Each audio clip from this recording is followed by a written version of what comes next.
This is Flight Level Zero. It all starts here. I'm Joe Peebles, your host. Welcome to the show. Guys, like always, if you are a veteran and you need help, please call the Veterans Crisis Line, dial 988, and then press 1. These guys, they just want to get you help. They don't pay me $1. I don't know Veterans Crisis Line. I just know that they have helped hundreds and hundreds of people, thousands of veterans that need help, spouses, families. So if you do have a problem, please give them a call. Dial 988, press 1, talk to a professional, get some help. All right, guys, welcome to the show. Another week has gone by. In Atlanta, it is cloudy. You probably won't see this for 8 weeks till after we record it, but that's all good. No problem. I only record 1 day a week, guys, just to let you know. And so this is something I love to do. I'm really glad that you're here. If you like the show, if there's something that resonates with you or you think it might help somebody else, please give this show a like, subscribe, hit that little ring notification bell so that whenever there is a new episode, you see it up on YouTube. And if you listen to this on Apple Podcasts, Amazon Music, whatever platform you're listening to, please give it a like, drop a comment, give me a 5-star review. That'd be amazing. Yeah, that's it, guys. As far as business goes, that's all we got going on this week. Guys, I'm really excited today. I met this guy in a Better Networking group with Ian Lump. We've been talking back and forth. Finally met him face-to-face in Vegas this year. Guys, I want to introduce you to Sameer Romani. What's up, Sameer? How's it going, man? Hey, Joe, I'm doing great, man. How about you? Oh, another day, dude. Trying to get out of this funk in my mind. I got crap just going on, and I'm like super cloudy for some reason. But dude, thanks for popping in, man. I'm super excited to have you. Yeah, hey, man. Thanks for making the time. And, dude, I feel you on mental fog. It's a Wednesday. It's gray and cloudy here in Seattle, too, which is pretty typical. So I think we're waking up here today, man. But it's good. I'm excited for the conversation. Hopefully that'll get us inspired to keep going on. For sure, man. So for everybody who doesn't know you, man, what inspired you to come into aviation, Sameer? Dude, aviation starts for me at a very young age, right? I mean, for me, so I was born in Germany of all places. My dad was in the U.S. Army, and parents immigrated eventually to the U.S. from India and the whole thing. So since infancy, man, I've been flying, and we often flew to India every other year to go see family. And so when I was 7 years old, that's when I told my second grade class, I'm like, hey, I want to go be a pilot. And I'll never forget when I was 9, I was sitting in the back of this American Airlines 777. And I drew a photo of the airplane, and I wrote in the bottom, I'm like, hey, P.S., can I please come up in the cockpit?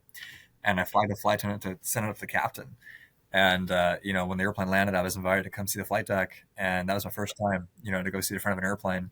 And I was just blown away by it. I thought, wow, this is incredible. Loved it. And since then, I got hooked. And that's also where the 777 became my favorite airplane. But, yeah, that is what got my start into aviation, and it just progressed from there. Nice. So you knew this you said second grade? In second grade now, yeah. I mean, and did all the things growing up, right? Watched air crash investigation, collected model airplanes, all that stuff. So it's aviation's been a huge part of my journey for a very long time. Awesome. You're lucky. In all honesty, most people don't know what they're going to do for most of their life. I know one other person that knew that they wanted to be a teacher ever since they were a kid, and they grew up and they became a teacher, and they're a teacher and they love it. Right. So you're the first person I've met that's like, I knew since I can remember remembering. Yeah, exactly. No, I loved airplanes, right? Might as well have been my first word. I don't think it was, but yeah, I got you. Oh, you know what? Zach Underlinger said his first word or his second word was jet, which is crazy. I believe that. No anxiety, Yeah. I believe that. That dude is like a whiz, right? He's got so much information going on. Yeah, he's my go-to for the engine maintenance stuff, that's for sure. So you're an Army brat. Your dad was in the Army. What did he do? He was, yeah. I mean, he worked a lot in the mechanics for like the ground vehicles, Jeeps, that kind of Okay. stuff. All right. And yeah, but he retired back in I want to say it was summer 2015 or whatever. Yeah. But we ended up moving around a little bit, and I spent a good part of my childhood actually in South Carolina, and then moved up to Washington State when I was 11, and so that was okay. that was a nice place to settle down. And then I moved around myself a little bit, exploring jobs and that kind of stuff, right? But Yeah. now I came right back here to Seattle, man, with an office across the street from my high school. No So way. it all came full circle. No way. That's crazy. So were you in Fort Jackson, South Carolina? Yeah, we were. Yeah, in Columbia. Okay, my dad lives there, so Oh, I'm in okay. Fort Jack. My dad retired from Fort Jackson, so we're there. That's that's great. I'm there quite a bit. My kids are in Columbia right now, 2 miles from the base. That is a So small world, man. Yeah. Wow. That's wild. yeah, I went to basic training in Fort Jackson too. So Did you really? Oh, no kidding, man. yeah, there was a All right. building right outside the gate that when we would go to the field, I could see this building, and that building was right beside my house, which used to really piss me off because I was like, man, Yeah. I'm so close to home. And I was dating my wife now. I was dating my wife. I was like, bro, I could just jump over this fence to go back to You're the right border, there. No, no, no, they would know. But That's awesome, dude. That's awesome. that's crazy. Yeah, so South Carolina, you know all about that weather. That weather's terrible. Hot and humid, man. Hot and Hot, humid. I don't miss humid, it. sandy soil. Yeah. Uh, Yeah. yeah, crazy. Small world, dude. All right, so you went to school. Obviously, got done with high school, and you knew you kind of wanted to be in aviation. So, were you doing anything while you were in school? Were you around like flight lines or anything like that, or did you kind of start pursuing that passion after school? Yeah, good question. So, it's funny, right? So I actually went to like this aviation high school up in Seattle. Mm, And I'll never forget, like, so I was 13 years old, right? It was eighth grade. And my English teacher, man, she asked us to start looking up colleges of where we want to go to. So I typed in, like aviation schools or aviation colleges, whatever the case was. And this high school pops up as like one of the first search results. And I thought, man, like, interesting. where is this? And so come to find out, it was, up in Seattle. And I'm looking around the website, can't figure out, where to apply. And so I emailed the principal. And I was like, hey, I'm 13, but I really want to come to your high school. Like, can you send me the application? And she got back to me in like 2 days and said, all right, here's the link, but good luck. You've only got 2 days to do it because the application closes at the end of the month. Wow. And so I hustled and, got my letters of recommendation, the essays, all that stuff. And I mailed that in a yellow envelope in my pajamas to make sure I get there on time, and Yeah, did the whole interview and everything. And thankfully was able to get in. And so that was my huge exposure into aviation. Um, that's awesome. and yeah, no, it was, I mean, it was rigorous. It was intense. It was, Is that raceback? Is that yeah, raceback aviation? Okay, I'm looking it up while we're talking. So yeah. So yeah, that's where I went to high school, man. It was a rigorous application process. But was able to get through it, and spent the next 4 years of my academic journey there. And it was fun, man. It was intense. It was a lot. Definitely would not want to repeat it per se. But yeah, that's what really gave me a huge exposure, especially to business aviation. Because at the time when I was there, I really wanted to go fly for Emirates. Like that was my dream, right? Was to mm, go fly 777s, live in Dubai, go see the world. hell yeah, And because we flew Emirates to India, right? We always do the stopover in Dubai and then go, and I just love the product. And so when I was there, I was thinking to myself, I'm like, all right, like how do I get to Emirates? And so I thought, instead of flying for regionals, what if I could fly a Boeing business jet and build my flight time that way? So I thought, man, I got to go find a mentor. So when I was 15, I created my LinkedIn and made it look all damn, professional, polished it up, and typed in Boeing business jet. And I found the guy who was actually president of BBJ, running the whole division at Boeing. And got so I it. thought, I wonder if he'd just respond back to my email. But I just sent him a note, and next thing I know, he invites me out to lunch.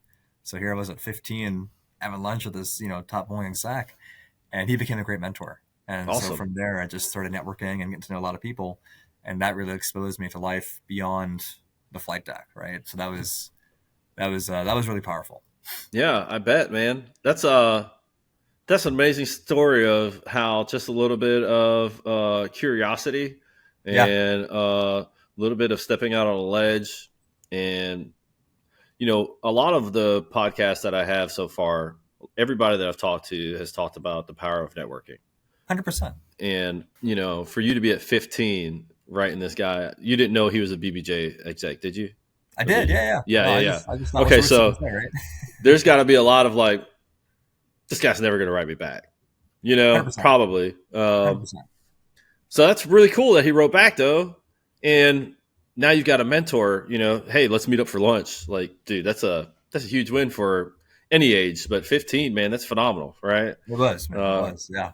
really a lot of good guidance for somebody who's like, man, you're 15, man, you're just soaking in stuff like a freaking sponge. Yeah, dude, you're trying to figure out what's life, right? Where are you gonna go? What are you gonna do? Yeah, and Yeah, you're hungry. 100%. I think as we get older, the less hungry we get.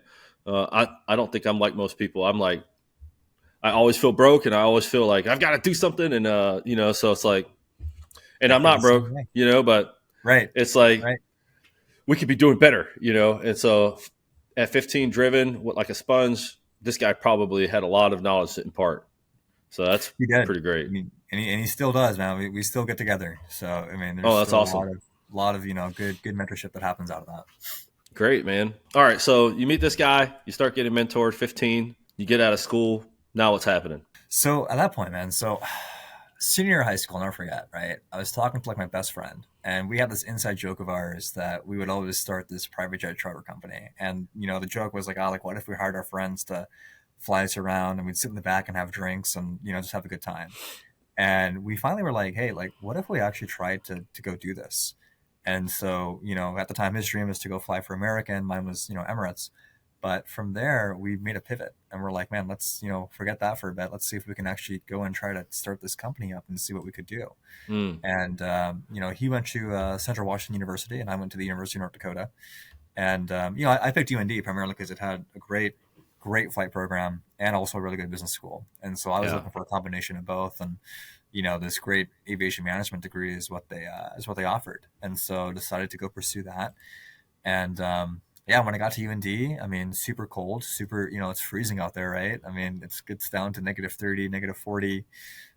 When I started flight training, I remember it was January of 2019. We're hit with the polar vortex, and I'm Mm, trying to go pre-flight an airplane with 2 layers of gloves on. yeah. But a good part of my time in school was working on that startup because when COVID hit, which was when I was still there, we found ourselves with all this free time. And so we're sitting there, on Zoom and whatever. So I called up my buddy and I said, "Look, man, like the world's on pause. Let's hop on a Zoom call and start just kind of laying out the foundations of our business." Yeah. And so we got in a call, and that's what started that journey. And that was a huge highlight, I guess, of my UND days. Yeah. Yeah. That's cool. Sitting down. It seems like you're a very driven individual. Thank you. And Yeah, coming with what you're doing now, you obviously have to be driven to be in the spot, right? you Which we're going do. to talk about in a little bit. Yeah, absolutely. But starting a business, it's a crazy thing to do. I think 90% of businesses fail at before 5 years, right? And Mhm. so with the stats, you would think that's not a smart thing, right? But if you're driven, you're always focused on the 10% that makes it, Oh, absolutely. And Yeah, so, yeah, yeah. for sure. And we had kind of talked about this beforehand. And so I'd really like to dig into this. You and him creating this thing, right? You started this in November 2020, and that venture went on till 2023, right? So let's talk about what this company was. It's called EssenceJet. Let's talk about how you guys kind of came up with the idea, what it was supposed to be, you know, and how it was doing, and then kind of like maybe if you're fine to talk about it, let's talk about where you saw the pitfalls were. What was the end for that? Yeah, that's a deep story, man. Yeah, Happy to share it. So, SSJet, yeah, like it started with that joke, but Michael and I, my co-founder, we always had this desire to be better, right? Like, and that's we were always Type A personalities, right? Always desiring yeah, to just do the best that we possibly could, and both passionate about airplanes. So EssenceJet was bridging these two passions, right, of business and aviation to kind of figure out, okay, like where's this company going to be at? And I remember when we first started the company, initially our plan was to start as an FBO. We wanted to start as a really high end, luxury scale FBO, kind of like the Galaxy FBOs in Dallas. yeah, And our goal was like, all right, let's go find investors. It'll be great. We'll create this amazing pitch deck, and it'll be wonderful, right? That was our that was our kind of vision at the time. And as I'm sitting down with Michael, I'm like, hey man, like we got to go find some advisors and like have them ask the hard questions that we're not figuring out, and kind of see what we could do. And he thought, yeah, that's a great idea. So the first advisor I brought on was a good mentor of mine that I had back in high school, who had created the corporate flight department for Starbucks. okay, And so I get him on, I call him up. We're over for a phone call anyway, and I'm like, hey man, look, I'm starting this company up, and I would love for you to just come see what we're doing, and see what we have. So he hops on a call with us, and we go through this whole FBO idea, right? yeah, And he loved it, man. Like he was like, man, it should be commended. He was always like, he's always the grandfather I never had. Like yeah, when yeah, everything yeah. was just going wrong, I can always just call him up and he'll give me that really cool advice to just, Awesome. um, you know, loop it all back in together and like give that assurance. Yeah. But and we needed that. But then we also needed somebody who could ask the hard questions. And so Mm, the next person who had reached out to, he gave us a lot more pessimistic of a view. And he was like, yeah, guys, like don't do this. That's going to be a lot. Like start small and then build up to that. And we thought, okay. At first, he thought we were doing a school project. He didn't even take it seriously. Yeah. And so Yeah. it was all right, like, but that was a good call. It was what we needed. Hmm. And finally, the second advisor we brought on said, what if you guys did aircraft management? What if you managed somebody's private jet, took care of tracking their maintenance and figuring out the insurance and the payrolls of the pilots and their training schedules and, flight planning, all that kind of stuff, and build your business around that. And we thought, dude, what a great idea. And so EssenceJet then had this pivot to go from, this giant large scale FBO to managing private jets. And it was funny too. We were actually in the middle of this name change. At first, we started trying to call the company Dream Jets. That was our Mm. initial joke. But then we found somebody already claimed it. And Oh so yeah. we were also going through this identity crisis of what are we going to call the company? Yeah. And finally we came up with EssenceJet, and that was the branding, and then the purpose started taking shape. So that first year, right? I mean, it was all about, okay, what does it mean to be an aircraft management company, right? It's like now we're creating one, but what does that actually entail? I had no Hmm. idea. Michael had no idea. Yeah. And we're reading up on it, right? I'm looking at all the big players, like EJM, Solaris, all these big guys that are, absolute, professionals at it, and figuring out, okay, they've got this down to a science, but where could we be better? What could we do that's a, differentiation factor, Yeah. and how could we compete? And so that whole first year was spent figuring out branding, pricing, making connections, and figuring this all out. It was an amazing year of learning, right? As we were just locked in.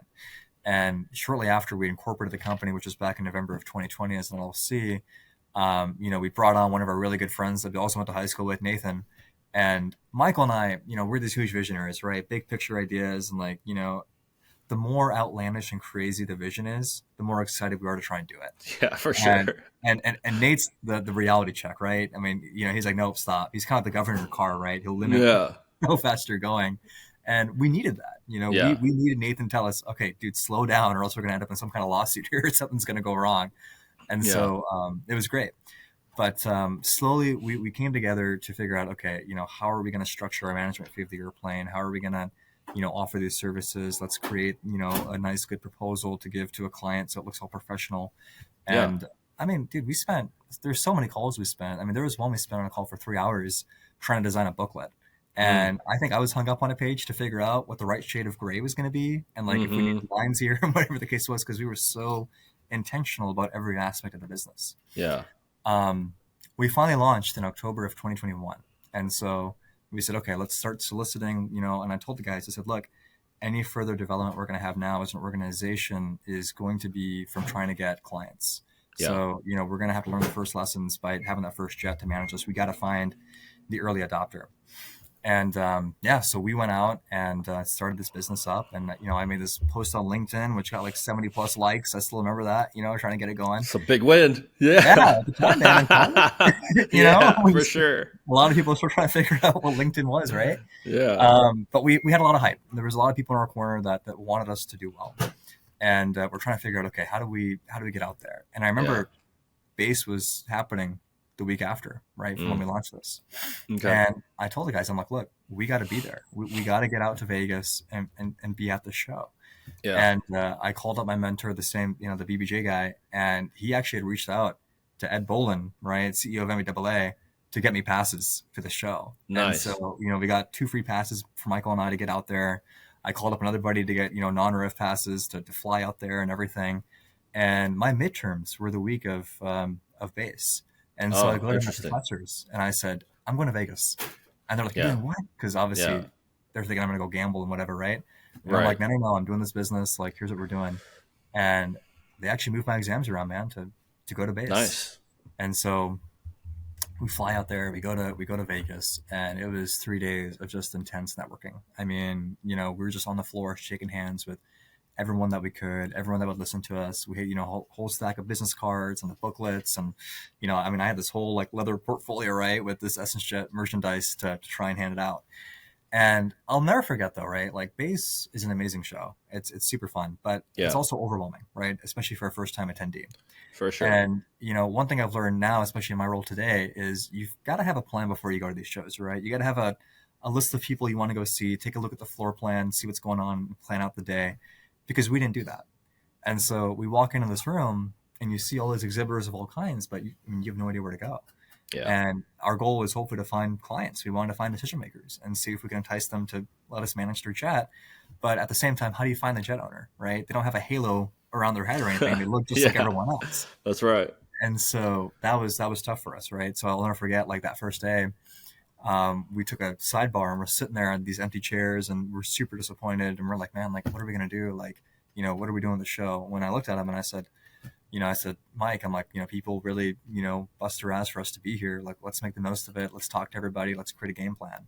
Yeah. And we did. And so we got out there and, we just kept talking to some really cool people.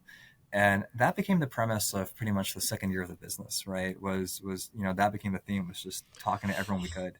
I can't tell you how many lawyers I called, of doing like aircraft paperwork, that kind of stuff, to try and send clients our way, calling jet brokers, calling the OEMs, trying to create all kinds of partnerships and deals and everything we could. And I'll tell you, it expanded my network a lot, Yeah. right? I mean, it Yeah. just, LinkedIn connections blew up and Rolodex and everything. And the thing is, what was really kind of hard for us to recognize, right, was we brought a lot of people onto a Zoom call with us. And we would show them under the hood of the business. We'd say, okay, here's how we're structuring the management fee, and here's how we're going to offer these services and everything. And we would always ask them, we'd say, okay, do you guys have any feedback for us, right? Like, what are we doing wrong? What questions are we not asking? Where would you improve this thing, right? And we asked our advisors that too. And a lot of people said, no, you guys are doing everything right. You're doing great. Let's just, we'll keep working on it, and we'll refer leads your way and help this out. But unfortunately, we never were able to find that early adopter, right off the bat. And so a lot of people said to our face, like, hey, you're doing great. But then, in the sidelines, we never really got referrals that way. Yeah. And so as I reflect on that, right, and, we've had deep conversations about it since, the biggest thing was like, okay, I think a lot of it was that we had a lack of credibility, a lack of experience, to where, perhaps we did have a really solid business model, which we fully did believe in. Yeah. But people just didn't see the track record, right? And so they were hesitant to send that first jet our way. Mm-hmm. 2023, our last year in operation, that was a hard year for us. Yeah.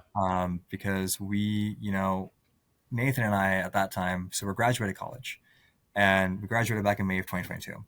And I'll never forget, I had the hardest time finding a job because nobody wanted to hire an entrepreneur, right? Yeah. I was very open about it. I said, look, I'm doing this business, right? Like, I want to do this. And people thought either my days were going to be numbered at their company. They thought, I'm going to be a competitor or a threat to them, whatever the case was, right? But they were not very supportive of that when I was sharing that. And finally, I had a mentor of mine. He just started as a senior VP of flight ops at Mesa Airlines. And he said, well, hey, look, why don't you come to Phoenix and come teach pilots on the E-175? And I thought, okay, that's cool, but I never flown the airplane. How am I going to teach something I never flew? And he goes, Right. you'll just teach systems, man. It's okay. And I said, well, how much are you going to pay me? And he tells me, and I said, all right, I'm coming. Yeah. So, no problem. I'll figure it out. Yeah. And so I, pack up my crap, right? And next thing you know, I had the offer letter, and Mesa flew me out from Seattle to Phoenix. And Phoenix is where we wanted to be. We based EssenceJet out of Scottsdale anyway. Yeah. So now the fact that we're actually in the state we want to do business in was huge. Yeah. And, I was able to, entice my mentor to also hire Nathan on as well, who wasn't even a pilot, to come teach pilots. And he actually did a way better job than I did. And we come That's on hilarious. He did. No, seriously. That's why I told Nathan, I said, look, I love you, but I can never have you work at the same company as me because they're going to like you a whole lot more than me. That's funny. I'll get you anywhere else, but not here. Yeah. That's hilarious. And so anyway, we come on down to Mesa, man, and like, working for an airline, right? This is the huge thing. Working for an airline, schedules are all over the place. Yeah. And we were no different in the beginning. I mean, there was times where I was teaching a class from 7 a.m. to 3 p.m. And then the next week I'm going from 3 p.m. to 11 p.m. And I mean, it was all over the place. And so for us at EssenceJet, we stopped having our weekly meetings to keep a pulse on how things were going. And instead we committed to calling each other and just checking in when we could and seeing how things were. And that requires a lot of self-discipline, which for guys in their early 20s, we didn't have. Yeah. And most so guys don't. Yeah. Right. Yeah, man. And so there was a lot of things that were getting lost, that were, we said, okay, we're going to work on this. And then we just never did. And that was on us, right? We just, we were really struggling with that. And there were many times where Michael and I would have a phone call together and we're like, all right, man, like, what are we going to do next? We're just talking in circles here. Are we going to proceed forward? How are we going to move on with this? And we always promised each other, like, yeah, we'll do better. We're going to fix this, this, and this. And then it wasn't, right. It's the same like a toxic relationship, right? You talk to your partner Yeah. and you're like, hey, let's fix about these things. And then you just don't. At that point, you're like, okay, we've got to figure this out and move on, right? What are we doing next? So, yeah, we decided finally towards the end of 2023, right, back in November, to officially close the business and move on to next opportunities because, I wanted to get into private aviation anyway. Yeah. And the thing is, if I had EssenceJet, I couldn't get another job in the industry doing that. Right. There's just no way. Yeah. So finally I looked at it and I said, well, look, I've got other opportunities that I want to go pursue. And, if we're not going to really do anything with this, we've got to move on. So we closed the business back in November of 2023. And it was, it was hard, right? I mean, I wrote a very heartfelt email to all of our vendors and advisors and everybody, just so they'd all have just, the final word and they'd know what's going on. Yeah. And I just told them, I said, look, this has been a great journey. We fully believed in what we were doing. But, unfortunately, we just couldn't get the traction to kind of figure this out. And the part that really killed us, Joe, was we did have one solid lead of a guy looking to transition his airplane from a Citation to a PC-24. Yeah. And had that transaction gone through, he had said we would manage the airplane. And that was back in August of that year. And unfortunately, he didn't get the airplane, decided to stick with the Citation. Okay. Yeah.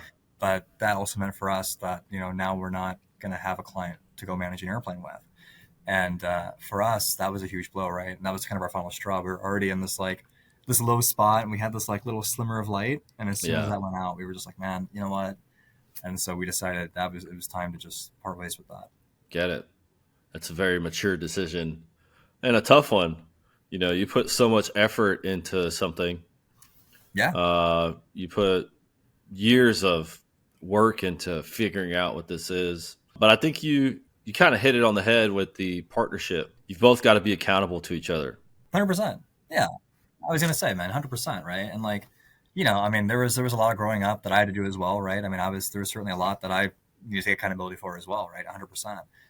It was a growing stage for all of us. And I still love those two guys. We're still very, very close and still talk just about every day. Yeah. It was a huge journey for us. And the biggest thing with partnerships too, right? When you go into business, especially with friends, is you've got to be fully transparent with each other. I mean, For sure. And it's almost like a marriage. We would joke that we were married. And we did have a legal document binding us anyway. But, the LLC. It is a marriage. You get to talk to that person probably more than you talk to your spouse. You are, dude. His girlfriend, now wife, right? I stole more time from him probably than she did on some days, and For she sure. wasn't a huge fan of that. But that's okay. But we would hop on a lot of phone calls together, and there would be times where we'd have off days. There'd be times where either I'd have an off day, he did an off day, whatever the case was. So we also had to have that communication and transparency and be like, hey man, what's going on? And just, have that sideline conversation quick and talk about, okay, how are we going to address, whatever these factors are that's affecting our business, and how can we best help each other as we get through that? And so there were times where, he'd pick up more of the slack, or, that I wasn't able to carry in that time, and vice versa. We were really good at supporting each other as we move forward. For Nathan too, I mean, he was fantastic in many ways. We wouldn't have been as mature and as developed as we had been without him. 100%. Yeah. It's tough being a visionary in any space without a good, it's integrator. So you got your visionary and your integrator, right? Your integrator's like, you're crazy, but we'll figure it out. And somebody like you or me, we're going to conquer the universe. Everything's going to work. We're going to do this, and it's going to be absolutely amazing. We're going to talk about how amazing it is when we get there, and this is where we're going to be, and this is how much money we're going to be making, and all this stuff. And then somebody comes in and is like, well, what's your systems and policies and procedures? And you're like, who cares? This is where we're going to be. Exactly. Figure it out. And so having an integrator on the team is absolutely vital. You've got to have 100%. You can have the visionary, and that's great. And there's very few people that are both, right? Yeah. So those few that are both, like a Jeff Bezos or Elon Musk or somebody like that, who can run a system, create the vision, and operate the entire organization, there's few of those type of people around. Few and far between, man. Yeah, 100%. But yeah, man, that's a tough deal. So when you guys were contemplating before you actually started the company, and then you guys started it, went to NBAA with all this swag and all this gifts and all this stuff to give out, it seems to, and I might be wrong, but it seems like you guys hadn't made any money yet at that point, Yeah, right? that's correct. We never did. Okay. We had put in probably about, I want to say about 2 grand each. I mean, there was a lot of money that was put in, not like a crap ton, like a VC funded startup, right? I mean, there, Yeah. in the grand scale of things, this is actually very micro. But Yeah. but no, we had it. We had it. And Yeah. at the time we were broke college kids, man. I'll never forget, dude. Our logo cost $114.72. Yeah. And the reason I remember that number is because we spent probably an hour trying to figure out how to pay for that. Yeah. Like we were dividing it by 3 ways and everything, right, to figure out how are we going to do this. And that was hard. But Yeah. we were just, we wanted to get there. We had to figure out ways to do it.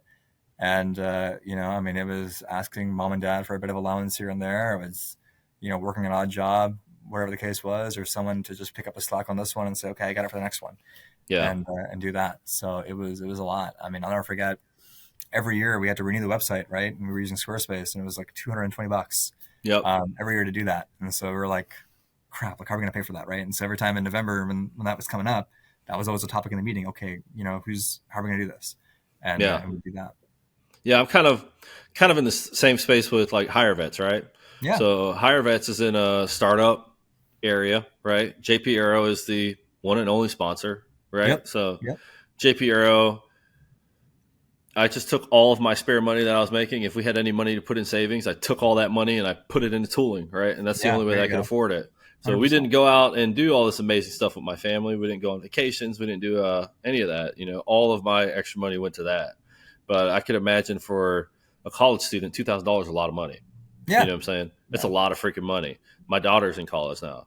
Believe me, I Right. get it. Right. Right. Yeah. And so, I mean, that was everything you had, right? And I think that people expect. We were just talking about this before the show. People expect that, man, it's gonna just blow up and we're gonna be Gonna take rich. off, man. Yeah. Exactly. We're gonna Right. we're gonna be 10,000 errors tomorrow. Like I had the same thing. This is my Yeah. fifth business. JP Yeah. Aero is my fifth business. I've Yeah. had 4 failed businesses up until this point because I wasn't doing it right. Right. I didn't have any partners or anything like that, but all those businesses failed for one reason or the other. And I took all those lessons from those businesses that I've accumulated over the past 5 to 6 years up to leading up to me opening JP Aero. And that experience is what helped me figure out how to make this run, right? I love it. And Yeah. so it wasn't like an overnight success. It was 4 failed businesses, barely making money with one. But now I've taken all the lessons accumulated from all this crap that I just went through. It's not, for anybody who's listening, it's not easy.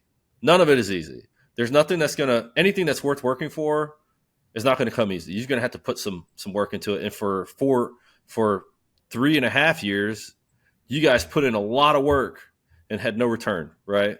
And I'm not trying to bash you or anything. I'm just trying No, to you're let the good. audience know, like, it is not easy. This shit is tough. Like, it is tough to run your own business. And so you got to have a lot of grit and a lot of freaking perseverance and resilience in order to run a company. And if you're running it with partners, there has to be a lot of accountability between you guys.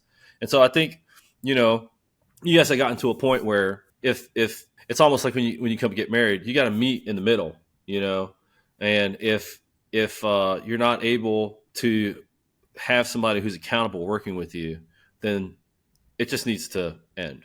You know what I'm saying? And I think that a lot of people are afraid to have that conversation. Their business is failing, their relationship is failing, their friendship is failing. Nobody's holding each other accountable. Nobody, like, it's like, hey, you gonna do this? And they're like, yeah, we're gonna do it. And then they don't do it. You're upset because it didn't happen, but you don't want to say anything about it, right? Because it's your friend. You don't want to hurt their Yeah. feelings. You don't want to be Yeah. the douchebag, But also, you want it to work out, and so it becomes a toxic space where there's no forward moving. And so I think that, in all honesty, I commend you for what you and your friends were able to do, and you're still able to maintain the friendship, right? So 100%. that's pretty awesome, right? I've lost a few friendships over this business, which I'm not stellar, like over the moon about, right? Lost some really good friendships over this business, which It happens. And I learned a lot of lessons from those relationships. A lot of things that I could have fixed, a lot of things that I don't ever want to be a part of again. Right. And so it's just live and learn. I wrote this down while you were talking. It's live, learn, and try again. I Right. love it. But yeah, so 2023 rolls around. You're working at Mesa. Right. It looks like that ended in 2023 as well. It did, Yeah. yeah, man. I mean, Okay. there was this weird catharsis for a while, right? And it was this whole journey of like self-reflection on where are we going to go next, because we were so ready for EssenceJet to take off and do these incredible things, but Mm. obviously it didn't pan out.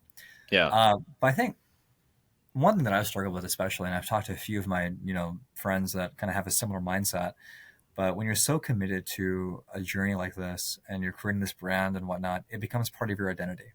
Yeah. And I think especially in America, we really tie our job title a lot to who we are as a person. Hmm. And you can even see it subconsciously, right? When you go to a trade show, someone is going to say, "Hey, I'm so and so. Who are you with?" Right? Or what do Hmm. you do? They're not going to ask how you are. They don't Yeah. care, Yeah. right? Like that's the first question that they miss over. Yeah. And so, you just have to take a step back and kind of recognize, okay, who are you more as a person versus what your job title is. Hmm. And that was a period of my life that really forced me to sit down and reflect on, okay, I'm a lot more than just what my job title says, right? I'm who am I outside of that box?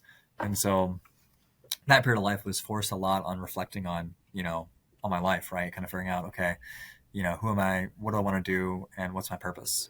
But it was also a period of networking. I had to reach out to my network and figure out where my next job was, because I realized, at Mesa, I mean, it was interesting. I made a lot of great friends out of there, but I Yeah. mean, Mesa was an airline that isn't immune to troubles, right? And so I recognized I wanted to get into business aviation, and I'm making a few phone calls. I finally connected with Gary, and I told him, I said, hey, I'm out in the job market trying to figure out where my next fit's going to be. And he said, okay, give me a week and let's figure this out. So I Yeah. called him back a week later, which was early January, and Yeah. I was like, hey, what's going on? Who do you know? And he's like, actually, we're looking to hire a sales marketing guy. Would you be interested? And I was like, yeah, absolutely.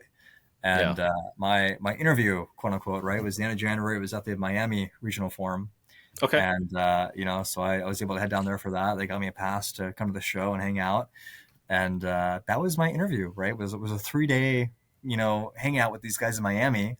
Yeah. It wasn't a full blown party, but Yeah. it was fun, It was fun.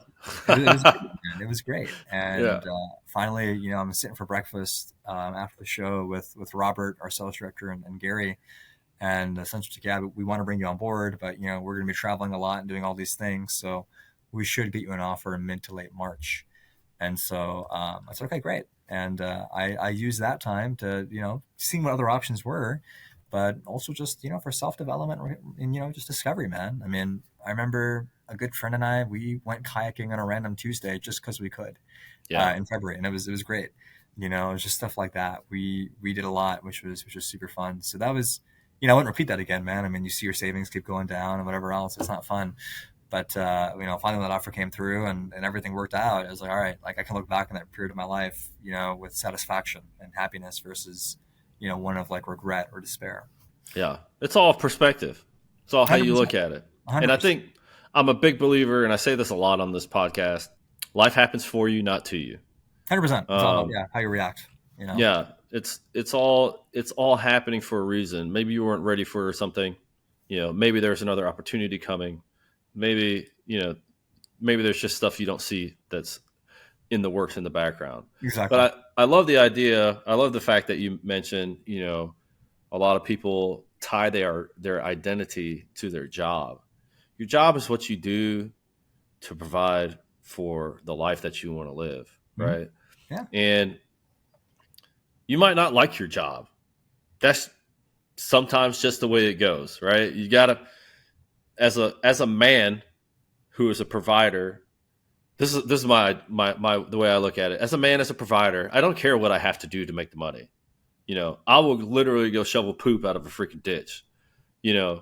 to make the money that I need to for my family to survive the way that my family wants to live. But for a long time, I did tie Joe Peebles' identity as an aircraft technician. That's Sure. what Yeah. I am. I breathe and live it. This is what I am, but that's not who I am. That's not who I'm you are. a Yeah, right. exactly. I'm a husband and I'm a father, but that's also not who Joe Peebles is. Joe Peebles is healthy, smart, is articulate, is loving, is kind. You know what I'm saying? Like that's who I am, right? What I do outside of that, being a father, it's just a reflection of who I am. Being a husband, it's just a reflection of who I am. My job has nothing to do with that. How I am at my job is a reflection of who I am. But 100%. my identity, and I think we talked about this possibly with Ian on that little text chat that we're on WhatsApp. And when you Yeah. said that, when you brought that up, I was like, you're exactly right. You know, everybody is just so tied into this identity of business aviation is life, but it's not. 100%. Life is life. It is, man. It is. And like, Yeah, and I'll be honest, right? So for one, I do love my job. I'm also saying that for too because my sure. boss might watch this, but Yeah, I do love my yeah, job. yeah. But and my job is very much a lifestyle in a way too, right? I mean, my work does come home with me, and I mean, Hmm. there's been times where I've had to put together a report. I'll never forget, man. There was one time I was in San Jose for a work trip, and I had some free time. So I'm having dinner with a really good friend of mine, and my boss was at Miba in Dubai, and he texted me, and he was like, "Hey, like I need this report on like these aircraft types and how many there are in this region for a meeting that I'm going to go to in a few hours." And it's 8 p.m. my time, right? But for Yeah, him, he's getting up and ready to go, and I was like, "Shit!" So he's going to need this like tonight. yeah, So after we'd wrapped up dinner, I mean, I headed back to my hotel, and I had my laptop out, and I'm I'm crunching numbers for him. Like, all right, here you go. yeah, But there's times that happens, right, where you have to work outside those odd hours yeah, and see what's going on. But 100%, man. I mean, it's like if I go to a party or like like completely just like a personal thing. I mean, I don't say that. Oh yeah, I work for Aviation Partners or anything. I just say, hey, I'm Sameer. yeah, Um, and similar, like, dude, 2 days ago, I'm at the gym, and you have all the regulars there and whatnot, right? And so we decide, three of us to go hit a chest day together. And none of us, I mean, I didn't know what they did for work. They didn't know what I did for work, right? It was just three guys in the gym who just always see each other, and we work out. yeah, And, that's where we broke the ice, right? To really get to know each other.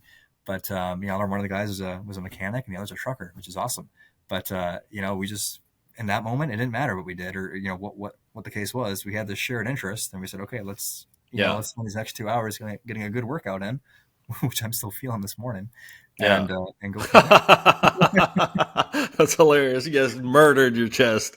Dude, we did. Yeah, for sure. The guy did Um, a lot of, he had me do a lot of reps, man. He really made me push myself. And I'm like, all right, dude, get this bar off me. yeah, no, I feel you.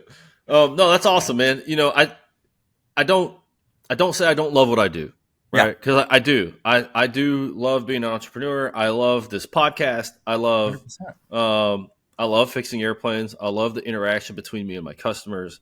I do love all that.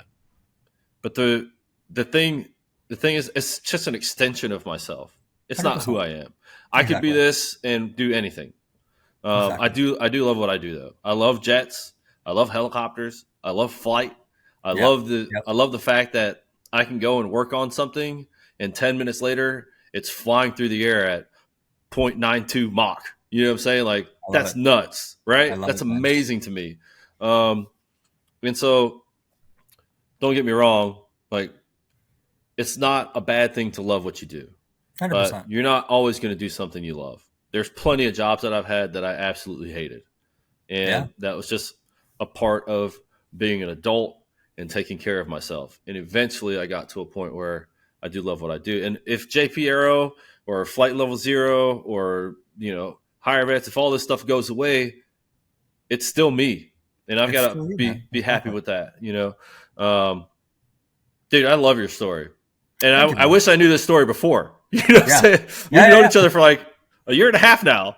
We're getting Um, there. and dude, knowing somebody that's been through that type of struggle and the fact that you're still here freaking plugging away, man, I commend you, man. That's awesome, dude. I'm so proud to know you, first of all.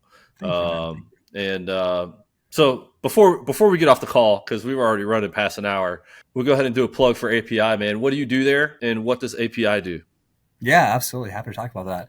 Yeah, so Aviation Partners, we focus on winglets, Okay. leaders in blended winglet design. So in a nutshell, right now our main focus is retrofitting winglets on the Falcon 900 2050 series, along with Okay. the Hawker 800s.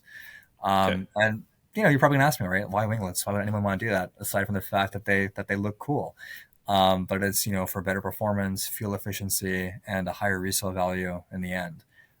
So just about all of our operators, man, that have these winglets, you just go read our testimonials. They love it, and every Yeah. time I call a customer who's been an API customer in the past. I mean, they're happy to talk to us, and even just anyone who knows our brand, it opens a lot of doors. In regards to what I do, so I do the sales and marketing.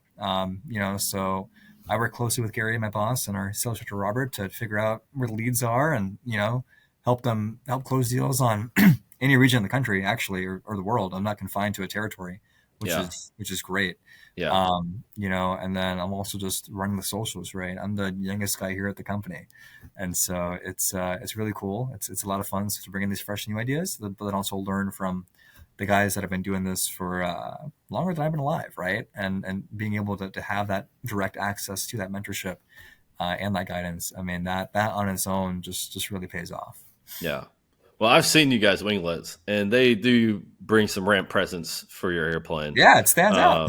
Uh, yeah, for sure. They look sweet, man. Like I've seen so a customer of mine. I'm not sure if they're API winglets or not. They have a Hawker 800 XP, Yeah, and they have some winglets on that airplane, and just the difference in the feel and the look and the sleekness of it on the ramp. It just changes the whole feel of the airplane.